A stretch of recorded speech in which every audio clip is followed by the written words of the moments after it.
Well, welcome back to an update on my Pioneer SX950. So the parts came in. If you recall, at the end of my build, one of the multiplex filter switches broke on me, and I ordered a new board that the filters are on. And I just took the switches off the board and put it on the inside on the one that was in it to replace the faulty switch. And that is now done. I also went and changed out all the trimmers on board on the amp board. So these little trimmers right down here, and those two trimmers I've done. And I left the transistors. I talked to one of my good tech buddies. He's probably one of the best techs in the area here, and said it would be okay to leave the old ones in as long as they're not noisy, and they're not noisy.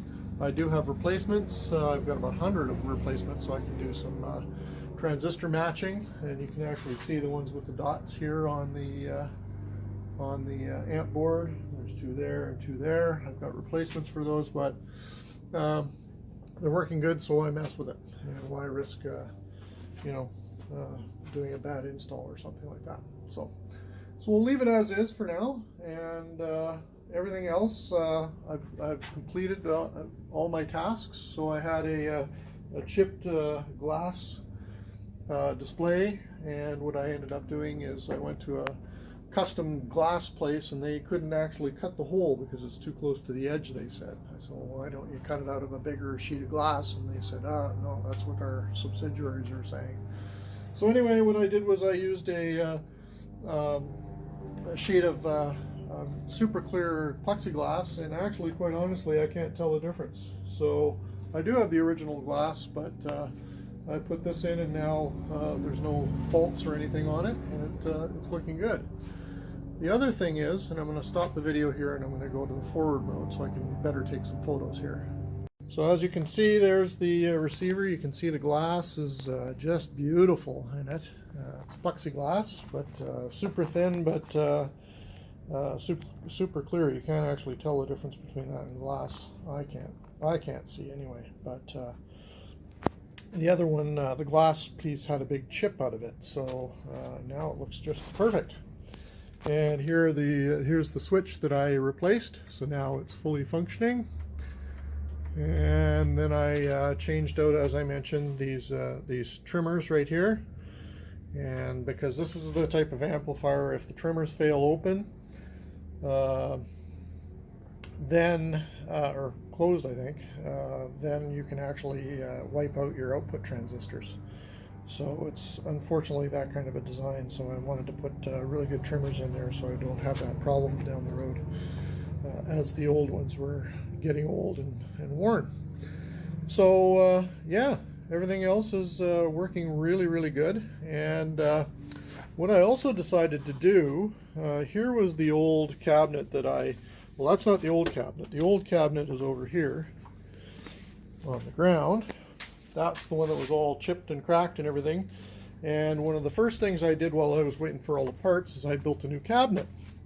And this was kind of a mock-up originally, and then I sort of finished it off, and it just bugged me because there's a bunch of stuff that I did wrong, which was I didn't get the holes perfectly centered where I used the Forstner bit, and even though I used the original sheets, for whatever reason they didn't line up with the holes on the case.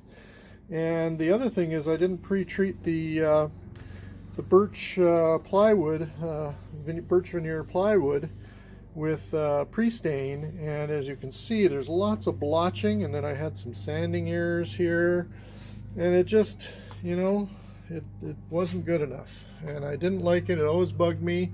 Very dark too. I didn't like the super darkness, and you can see where the blotching is because I didn't use a pre-stain treatment to make sure it was a uniform color when you stain it, and so that just sort of, I just didn't like it. So I went back to the drawing board, and sorry it's dark in here.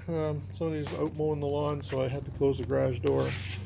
But here I chose a different type of stain, a little lighter colored stain, same kind of wood, and I rebuilt the box. So as you can see, I've just got a layer of urethane right now drying on it. I still have to do the undersides, so it's about another day away before everything's dried and perfect. And then of course I repainted the metal piece that when it was on here, and once that's all dried up and ready to go on, I'll put the metal piece right in here, and we'll have a nice receiver to show off in my man cave. So there you have it. I think that's the last update I'm going to do. Oh, the other thing I did was I tore apart the relay here, the power on relay, and cleaned all the contacts. These things can be a bugger over time. If the contacts get dirty, then you start cutting out of channels and whatnot, and I didn't want to risk that. So one of the things that when you're redoing one of these things is good idea to take either replace, but you don't need to buy a new one.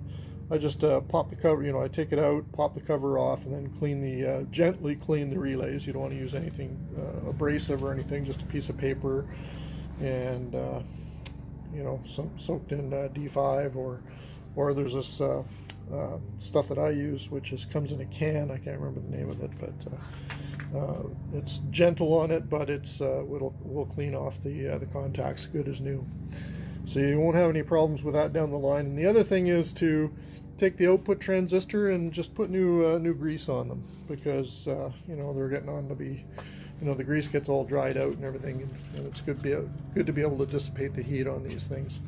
So yeah, very happy with the build. I'll do one more little video once I've got everything buttoned up together, and include that as a test, showing how it now sounds after I've done everything to it, and it's now ready to sit on my shelf or anybody's shelf.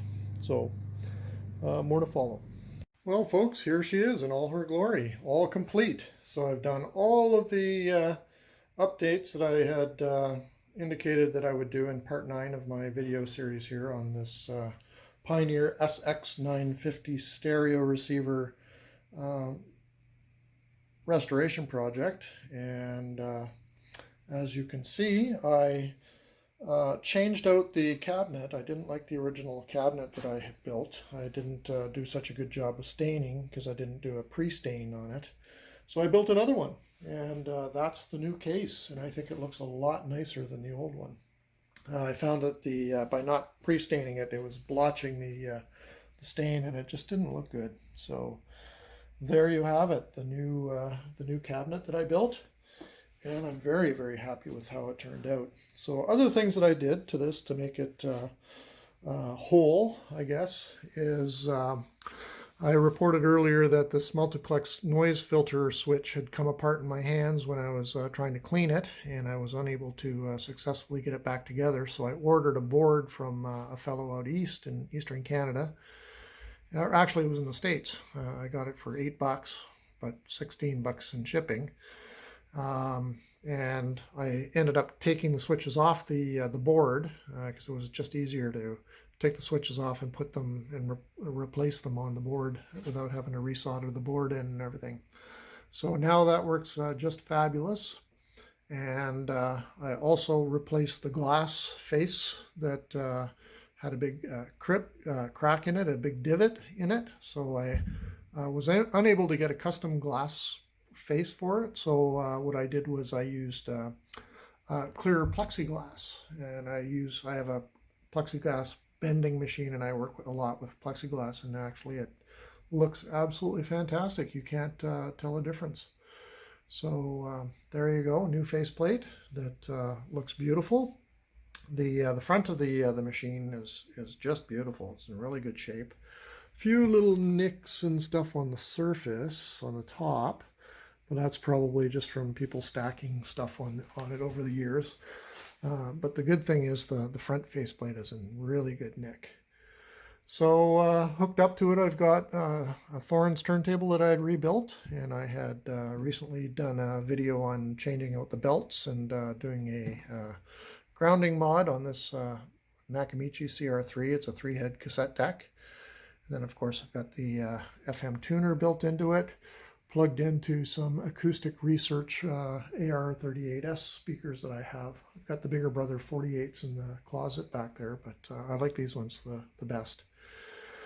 So we'll do a little bit of a sound check on this. I've got the tape loop on here. And it really sounds nice.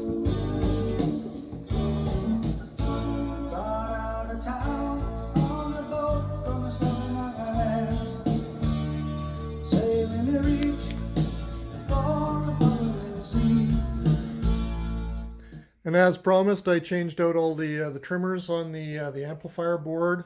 Did a lot of cleaning up, cleaned up the power supply, had just to make it more reliable. And the tuner works really well. So if I turn on FM,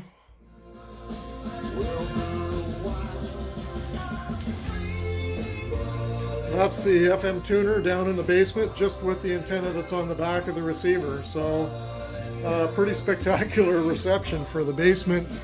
And I'm getting stereo. Signal isn't great, but that's to be expected behind being in a pit surrounded by cement. So yeah, it sounds really good with the